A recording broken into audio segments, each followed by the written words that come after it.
The season started against the backdrop of empty stadiums. No team had played since March 2020 due to the pandemic, which meant Celtic had been awarded the title on a points per game basis. And crucially, it was their 9th league trophy in a row, which meant this season was all about reaching their fabled and unprecedented 10 in a row. However, the other club in Glasgow had something else in mind, with Rangers manager Steven Gerrard aiming to achieve what he was appointed to do: win the club's 55th league title, their first since going down to the bottom and coming back up again. This is the story of how Rangers stopped 10 in a row.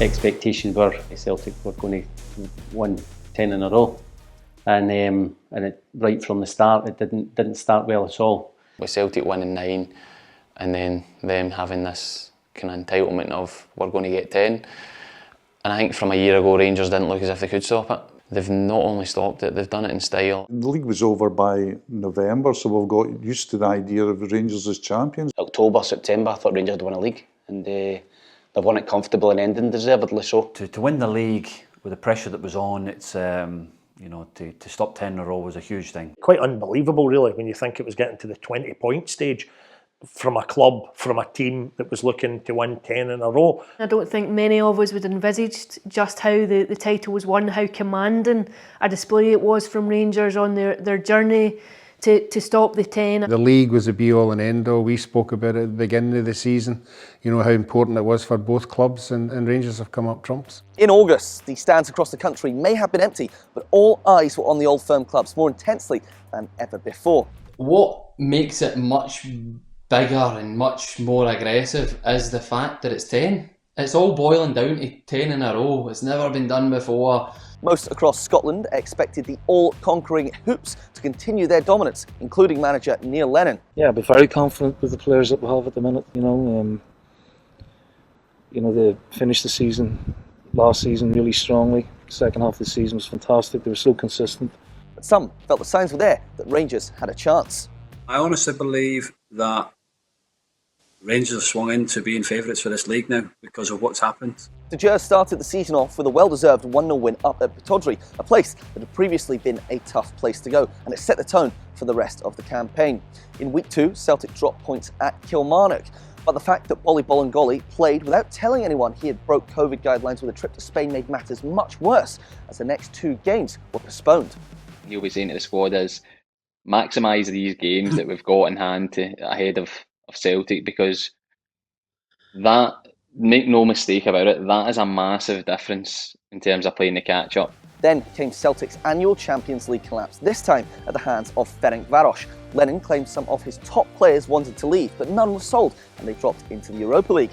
Rangers, meanwhile, excelled in Europe once again, navigating the qualifying rounds and beating Galatasaray here in the playoff to secure European football until at least Christmas. It seemed already that a narrative had been set. And as the transfer window slammed shut in September, they had bolstered their front line with the likes of Kemar Roofe, Cedric Itten and Yanis Hadji, whilst also vitally keeping hold of captain James Tavernier and the much sought-after Alfredo Morelos. I believe they can do it because the recruitment in terms of the strikers has been good. I think that's been missing for the last couple of years. Celtic also spent heavily. Vasilis Barkas and Albion Ajeti were 2 internationals who cost a combined £10 million, but neither lived up to expectation. Well, £5 million is a lot of investment for Celtic. It's a young player. Have I seen enough of him?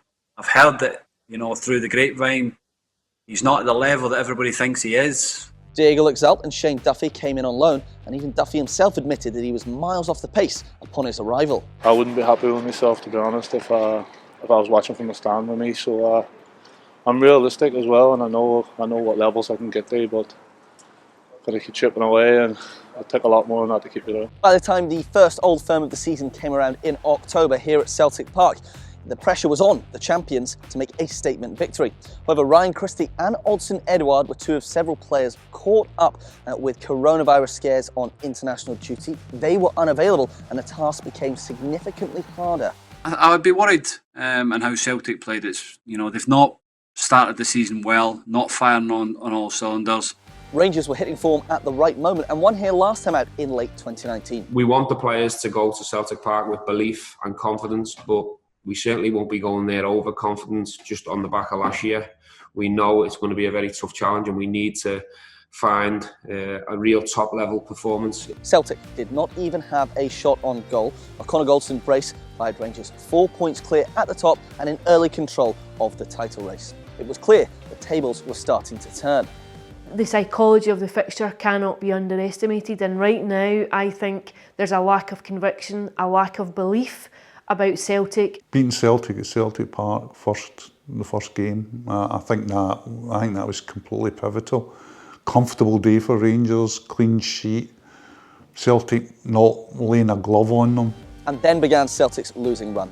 They were embarrassed in the Europa League, losing home and away to AC Milan, as well as 4-1 losses to Sparta Prague. They were knocked out of that competition. I don't know where this is coming from.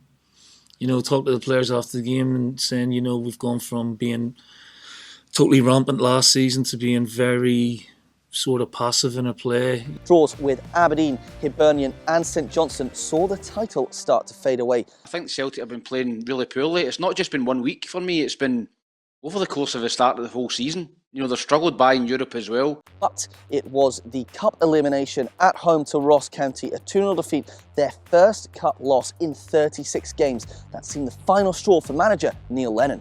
And I know the expectations from supporters, expectations from the board, expectations for the club, and I'm falling short of it at the minute. Several banners and eventually several protests meant police escorts were needed to remove players and staff from the stadium. Lennon was seemingly on the brink after just 2 wins in 12 matches. You know, we don't like that sort of language or expression anywhere near the football stadium. It serves no purpose, really. The players understood the fans' frustrations. You can understand the anger. I think obviously the fans have got used to such a high level of success, and for it to drop off like it has obviously been difficult for them, and it's been difficult for us. But they also still back the manager. Everyone is fully behind the manager. He's had a great record at this club. He's delivered so much success. Lennon himself couldn't understand the demands for his removal. For me to be called to be sacked, why? Where's the realism behind that? What for? Chief Executive Peter Lowell backed Lennon, gave him more time, something which came as a surprise to many. I don't believe that Neil Lennon can turn that around. Obviously the board do, Peter Lowell does, and they're going to give him, I think they'll probably give him to the cup final now. Back here in Govan, Rangers rolled on. Kilmarnock were beaten at Rugby Park, a place the team had only won once in their last 5 attempts. Tavernier scored from the spot and Morelos led the line expertly. Superb man of the match. Man of the match, hands down. This is one of the hardest places to come as a team and for an individual. Aberdeen and Hamilton were up next and they were hammered 4 and 8-0 as Rangers' scintillating pursuit of the title did not let up. The gap between the two Glasgow clubs started to widen, but they blocked out the noise. Listen, we've had a good month and I think the focus is always on us in terms of comparing elsewhere. We need to focus on what we need to do. Ross County and Dundee United were the next two to fall foul of the Red Hot Rangers, with every player contributing in their own way. But the standout at the moment was captain James Tavernier.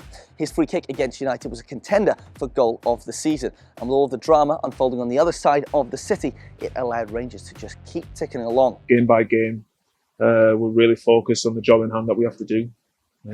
The gaffer and the management team have, you know, we all spoke about it at the start of the season. By mid-December, Tavernier had 17 goals in all competitions from right back and it silenced all of his doubters. For him to come back in the way he has and to captain the team, possibly to be the captain that stops 10 in a row, is some turnaround for him. However, the first bump in the road came here just a week before Christmas as Gerrard's men lost their first match all season. They were beaten 3-2 by St Mirren in the League Cup quarter-finals. Now, they were well below par on the night and second best, and in previous seasons, cup exits had triggered league collapse. How they reacted to this result amidst a hectic winter schedule of 5 games in the next 14 days would be season-defining. It's extremely important how we react from this. You've got 2 choices. You either let it linger, you feel sorry for yourself, or you react in the right way, you stand up and be counted. We'll take the criticism, we'll take what's coming our way. It'll be new because we've been on such a fantastic run. So I'll be looking around the group to see who's wanting to react in the right way and positive. We need to bounce back at the weekend. Motherwell arrived at Ibrox on the 19th of December, having won none of their previous 5, but they took the lead in the 6th minute through Callum Lang. The game that kind of sticks out in my mind was Motherwell at home at Ibrox, and I think Motherwell scored early doors. And I think that was the game where, if Rangers were going to bottle it as such, that was the game that they were going to do it. The Gers looked nervy and could not find a way through with under 20 minutes left to play. Many fans were sitting at home, fearing the worst. Kemal Roof stepped up to the challenge, scoring twice to extend their lead at the top to 16 points. St Johnstone, Hibernian and St Mirren were beaten within the space of a week, making it 4 on the trot since their League Cup elimination and bringing the first title in a decade into view. We all know what we want to achieve at the end of the season, and we've known that from the beginning of the season. We've put ourselves in a good place, but there's still nearly half a season to go. So we said before that nothing gets won in January. Between the two Old Firm games, Rangers had won 11 in a row, beating every team in the division. Celtic's collapse, compiled with a blue winning machine, had allowed a near unassailable lead to be created by the end of 2020. Neil Lennon knew that the 16-point gap could be cut to 7 if Celtic won their 3 games in hand, but realistically they needed to win the second Old Firm game of the season, here on January the 2nd. We must win it. It'd be good to win it. We need to win it. So that need should drive them on. Celtic dominated but couldn't find a way past the imperious Alan McGregor in the Rangers' goal. The 39-year-old delivering a world-class performance to typify a world-class campaign. Cal McGregor headed into his own net to put one set of blue, white and red ribbons on the trophy. It may be a pivotal moment in the season. I can't sort of predict what's going to happen in the second half of the season, but what we have to do is keep playing like that, keep being consistent and winning games, and just try and keep as much pressure on the rest as we possibly can. The display mattered little, only the 19-point gap did. People won't remember the performance or what really happened in the game in months and months to come. They'll remember it tonight, but I don't get many people stopping me on the street now telling me how great we were in the cup final, that we never got nothing from, so it's about the result at the end of the day. A few days later, Alfredo Morelos scored a double up at Pittodrie to secure a win and make the gap 22 points. No one doubted them now. I just can't see Celtic winning every game, and then you're looking at 19 points, and then probably the goal difference is 20 points. Looking at the Rangers maybe having to lose 4 games and Celtic winning every game, it's a big ask. There was no ambiguity about it. I think once the festive period Old Firm game had taken place, I think everyone knew it was a straight procession almost to go and get the title. Celtic, however, decided to continue their tradition of a mid-season training camp in Dubai, hoping it would offer them a chance to reset and also a chance at salvaging the 10 one last time. They were given permission to jet off to the Middle East despite the lockdown tightening back home and the nation entering the second wave. They've obviously went abroad, they wanted some sunshine, but that's not essential. You want to go and train in warm weather. They could have trained easily at home. The trip drew widespread attention, and when the injured Christopher Jullien returned home with coronavirus, they were heavily criticised. 13 first-team players, along with manager Lennon and assistant John Kennedy, were forced to self-isolate, and a makeshift team drew at home to Hibs and to Livingston. And when Lennon's isolation was over, he came out in an explosive press conference. He said that the media and the government had an agenda against the club. He said there was a bloodthirst for him to lose his job, while somewhere along the way admitting that the title challenge may be over. For anyone to call it a jolly is totally disrespectful to their professionalism and the way they conduct themselves as men. Lennon still backed the decision to go abroad. We did not abuse any privilege. We did the right things. We were absolutely, totally professional. We had a little drink in the afternoon on a day off, completely allowed, no law breaking. Yet no, we come back to this barrage of absolute hypocrisy. But for the first time publicly, Peter Lawwell went against him. Looking back and looking with hindsight and looking at the outcome of the trip, clearly it was a mistake. The season had gone from a failure into a full-blown catastrophe and Celtic fans' worst nightmare. The gap between the two teams by the end of January was still massive, too big for any side to claw back, no matter how many previous titles they had won. 4 wins were sandwiched in between away draws to Motherwell and Hamilton, and by the time the Europa League knockout stage had returned, Steven Gerrard was dreaming of a European final. 100% we'll dream. We've been dreaming since we qualified. There's no harm in dreaming, but at the same time you've got to have respect for the opposition. These European nights away from home, the results that they've had have been phenomenal. Celtic had suffered a first home defeat to St Mirren for nearly 30 years and were beaten again by Ross County. Lennon's time was up. But ultimately Neil has made the decision that now's the time to just step away. He's done what he could. I think no question everyone would agree that it is the right call.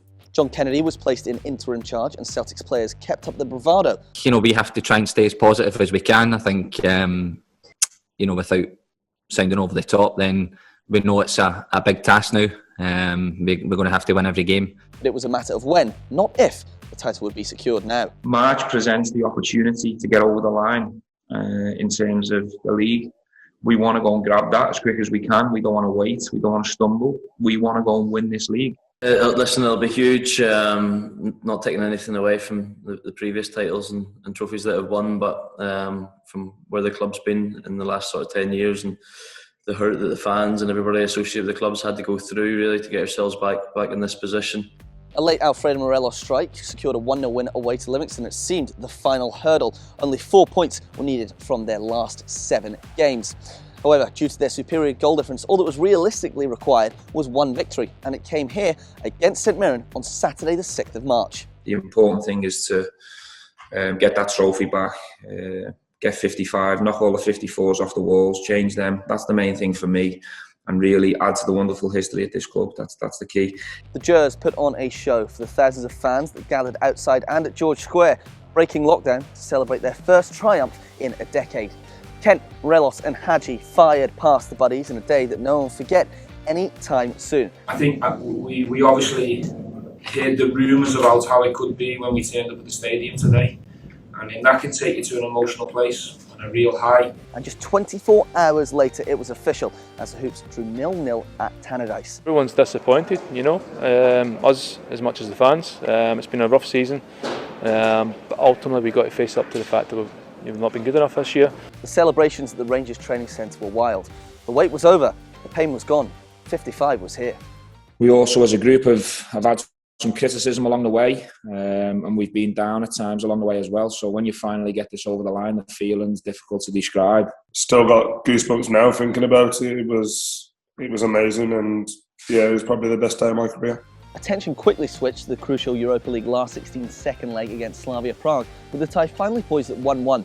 The Gers did not turn up and were outplayed, but the game was overshadowed by the racial abuse of Glenn Kamara by Slavia's Andre Kudela. He was charged by UEFA for 10 games, although he still maintained his innocence.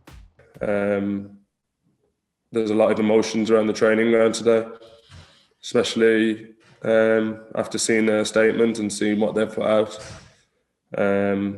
It just disgusts me really. And there was a show of unity from both sides of the Old Firm divide against racism when they met at Celtic Park a few days later, with the message much more memorable than the 1-1 scoreline.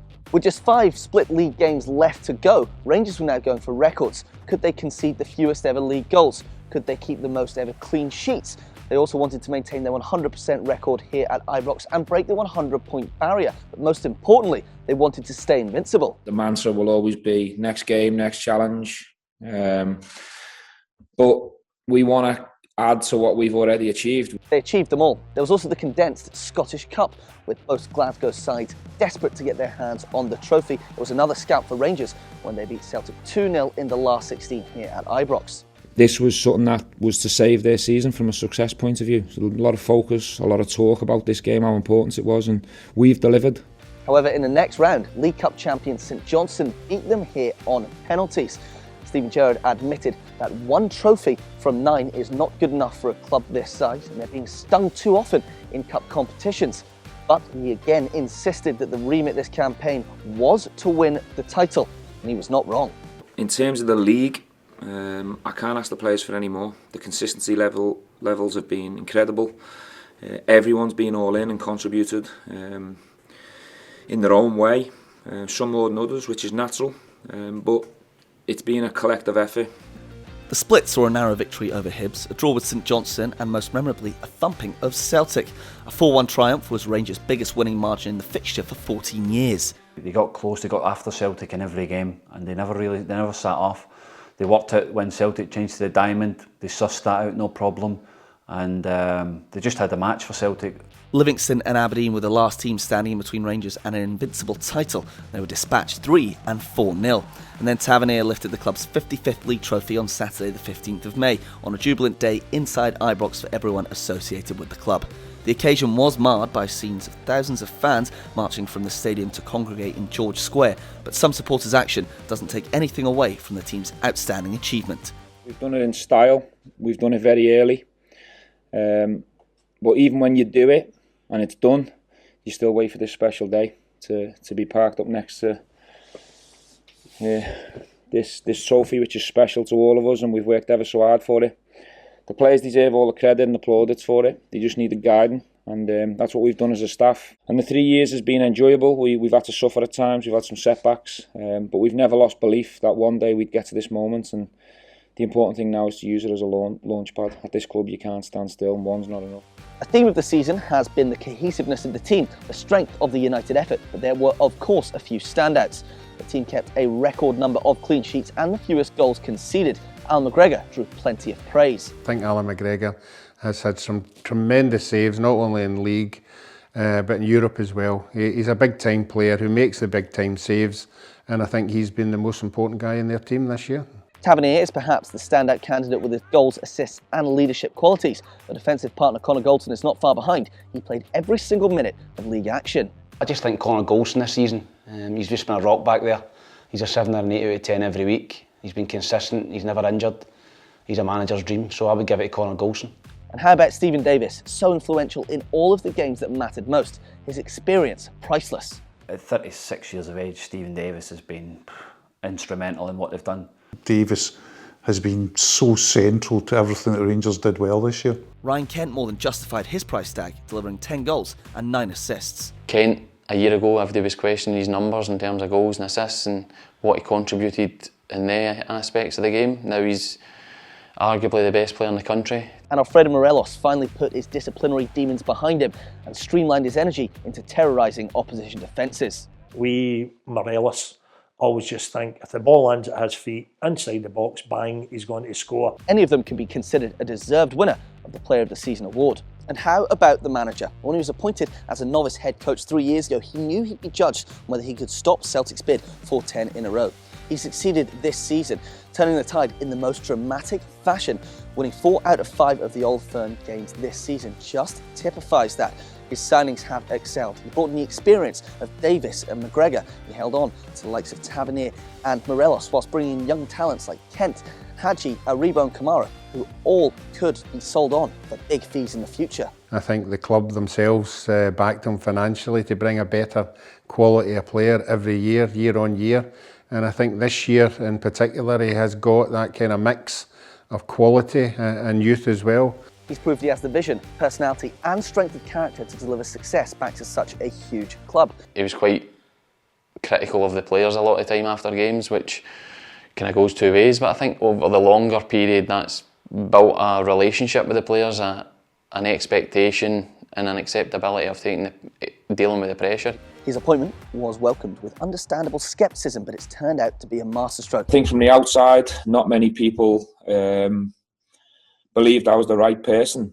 I understood people saying I was a rookie and I was inexperienced and the job was too big. I get all that. I think what's been significant about him is the way that he managed to galvanise a team to go on, a long unbeaten run from a team that pre-COVID was shaky. People forget, they'd lost to Hearts in the Cup, lost to Hamilton at home. So to find this resilience, to find it quickly and to maintain it through a season, I think that's been the greatest achievement. And as the posters say, legend in Liverpool, God in Glasgow. I had a vision and I seen that opportunity to try and get to this point of becoming a champion and getting Rangers back where they belong. I think for the manager, whatever happens now, from here on in, Steven Gerrard will be remembered as a man who stopped the 10. He'll be lauded by the support those players will be.